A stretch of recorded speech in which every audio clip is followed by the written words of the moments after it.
Hey, I'm Will from William Jet Photography, and I'm here to talk about a lens that's kind of gotten some more popularity in the last few months. It's a 35 to 150 f2 to 2.8 by Tamron. I wanted to share because I'll be actually selling this lens and getting a new one or a different lens pretty soon. So yeah, I just wanted to share my thoughts while I still had it. So this lens is great. I'd say that most of my portfolio is actually captured on this lens, at least what I have showing right now. After making this, I was like, I should probably share some of those photos, so here you guys go.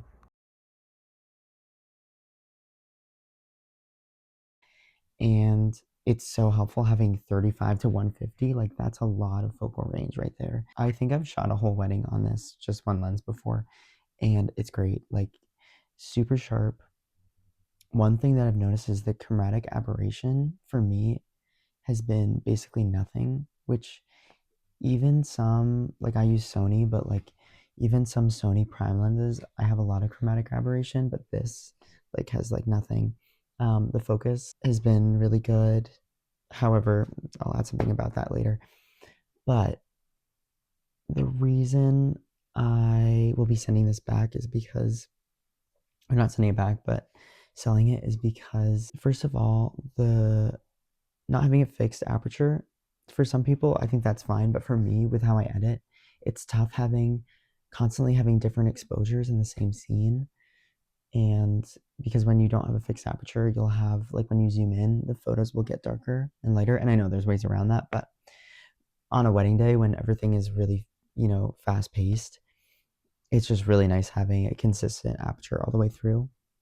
The other thing is that this lens, maybe because I've given it so much wear and tear, after about 100 millimeters, just over the past few months, I've noticed I don't think it's quite as accurate as it used to be. I just need, like, if I have a lens for a wedding, I need all the focal lengths to just work so precisely and perfectly because I don't want to miss a moment. Yeah, I love this lens and I'm excited to move on to the next thing. I think what I'll be getting next is the 28 to 70 f2 by Sony. I think having that constant aperture will be helpful. Always having f2 is wonderful. And then I'll probably get a prime for that, those higher focal lengths, just because having, that really wide aperture will help, when I'm photographing in dark venues. So that's kind of that. Thanks for watching this video. I It's my first YouTube video, so we're still working on how to make the best production possible. But right now I'm just using my camera. That's what I use for TikTok and such. So, or just using my phone because that's what I use for TikTok. Um, but yeah, yeah, it's wild. I have, like, my skin has been so dry. I have like aquifer like around my eyes because just the air in the Northeast is so dry.